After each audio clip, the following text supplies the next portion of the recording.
The following presentation is for mature audiences only. Who are you? He's a fine man. All hell is broken loose. He's a great broadcaster. He's a very powerful guy. Absolutely brilliant. Feared by men, adored by women. He's a smart boy. It's patriotic. It's no big deal. It's the end of the world.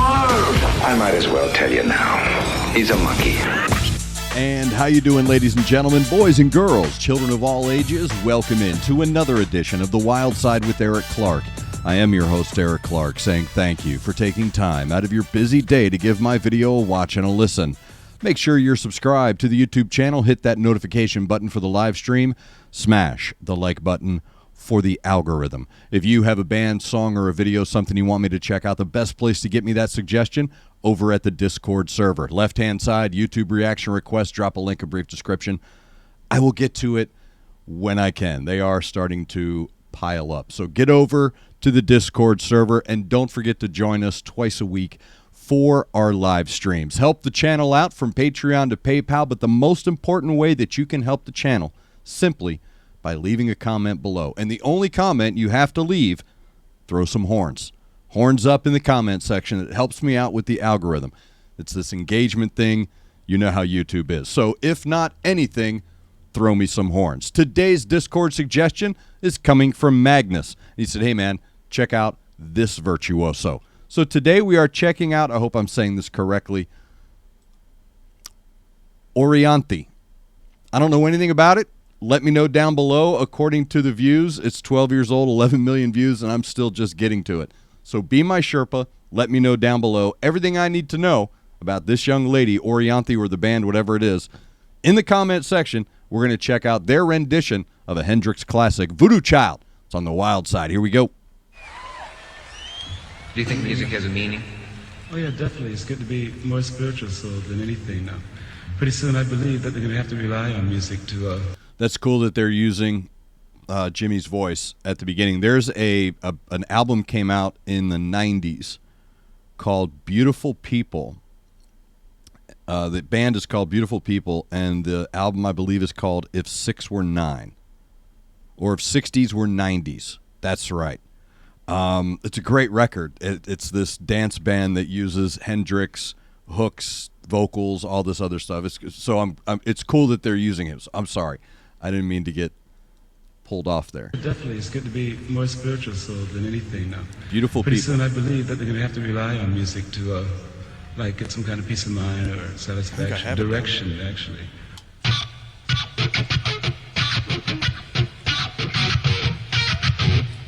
Recorded your own version of Voodoo Child, but you never got to see him play, did you? No. Had a few dreams. You know. What, you told me about one. What's this one? Yeah.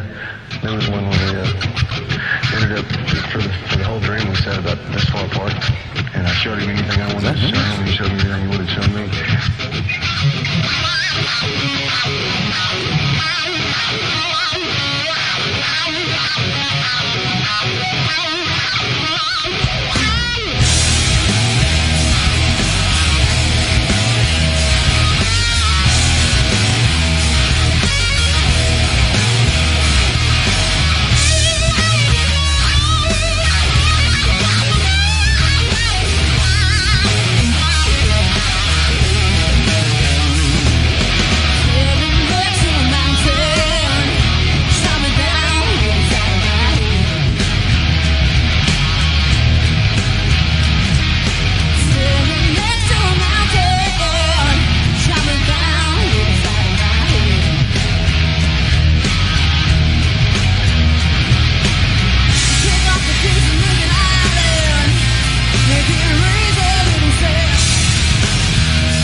Cause I'm a voodoo child.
That is very nice. Orianthi, I really hope I'm saying that correctly, with Voodoo Child.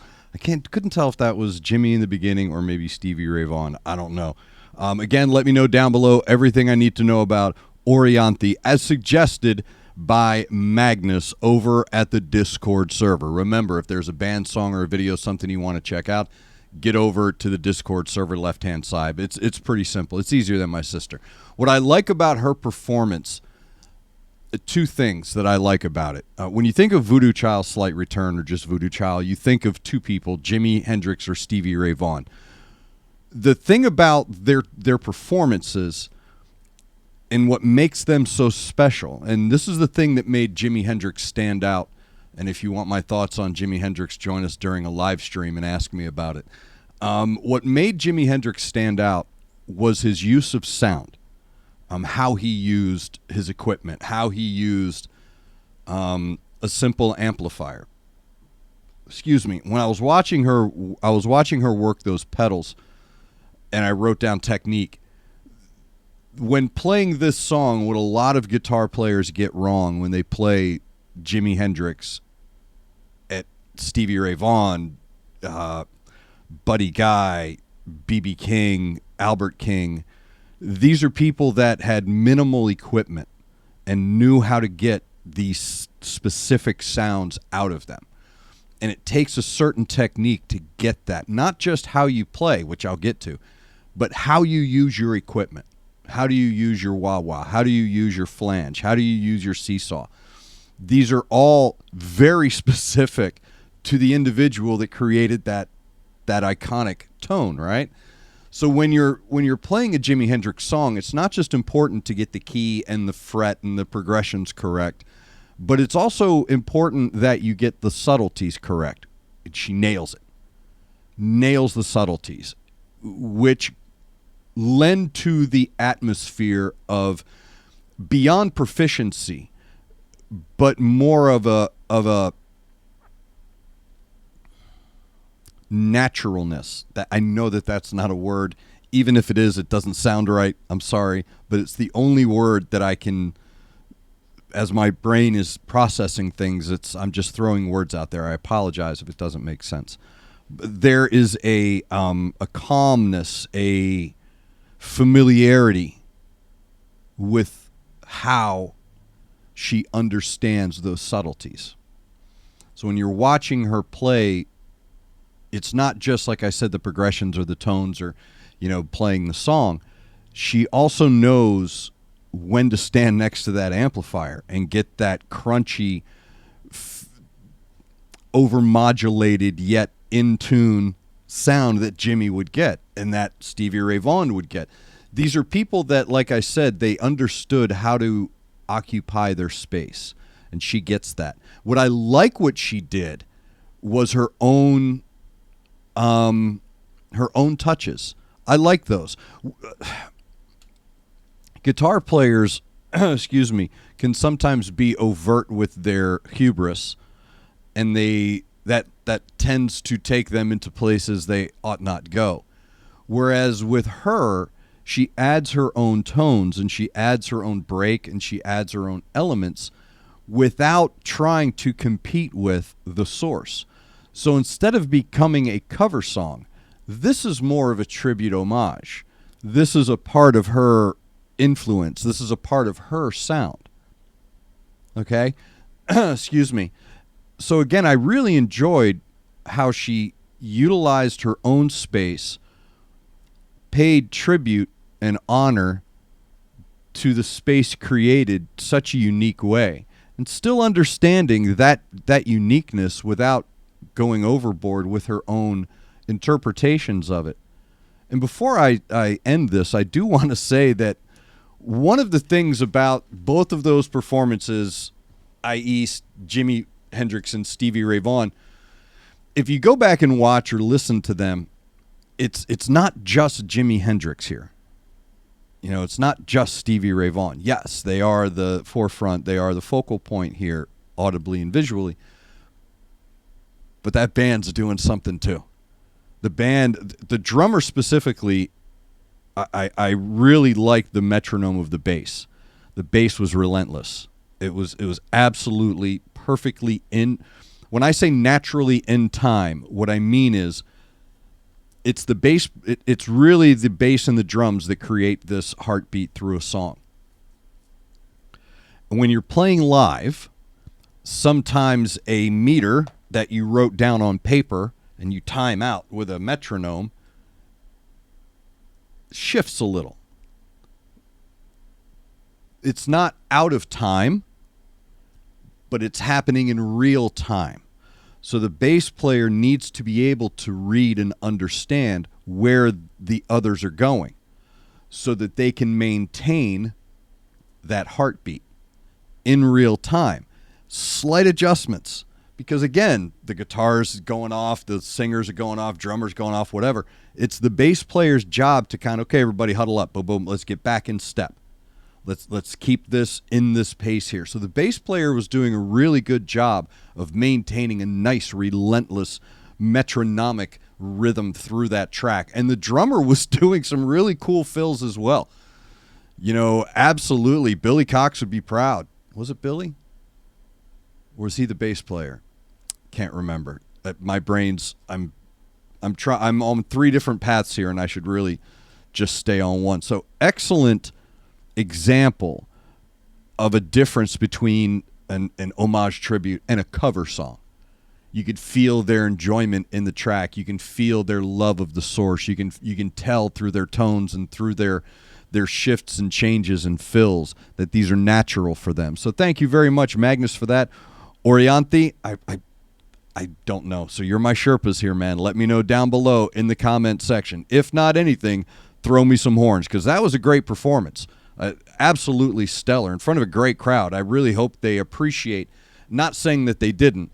I always stress this when I talk to people about music and live performances and, you know, moments like this, where I say, you know, let the world go by you for a second and just understand the miracle of the ability to exist in a time where things like this are given to us as gifts. So I just really hope that, you know, with all of us as listeners, we appreciate what these artists do, not just by buying their music or supporting them, but I mean just by appreciating the gifts that we have been given. Because I'm not a musician, man. I can't sing, can't play guitar. So this is all manna from heaven for me. So thank you very much for that. Again, give me a comment down below. Help me out with the algorithm. At least throw me some horns. Make sure you're following me on any and all the social media if you do want to support the channel. Everything from Patreon to PayPal. And when I say Patreon, let's just Patreon, dude. If there's a video I can't publish, I'll publish it on Patreon. I'm not really active. I do these standalone videos. It takes up a lot of my time. So it's just a means to support the channel along with PayPal and other ways like Super Chat during live streams. So I focus on these standalone videos. And if you have a band song or a video that you would like me to make a video on, you don't have to go to Patreon and give me money. All you have to do is go over to Discord. Left-hand side, YouTube reaction requests, and all that I ask you give me is a little time and patience, because I'll check it out. I'll get to it when I can. So thank you, everybody. Magnus for the suggestion, you for taking time out of your busy day being awesome to hang out with us on the east side of Nashville. Make sure you're subscribed to the YouTube channel. Hit that notification button for the live stream. Smash the like button. Throw me some horns in the comment section. Make sure you're looking out for each other. Make sure you're looking out for your neighbor. Try to do at least one good thing a day. I am Eric Clark, and this is The Wild Side.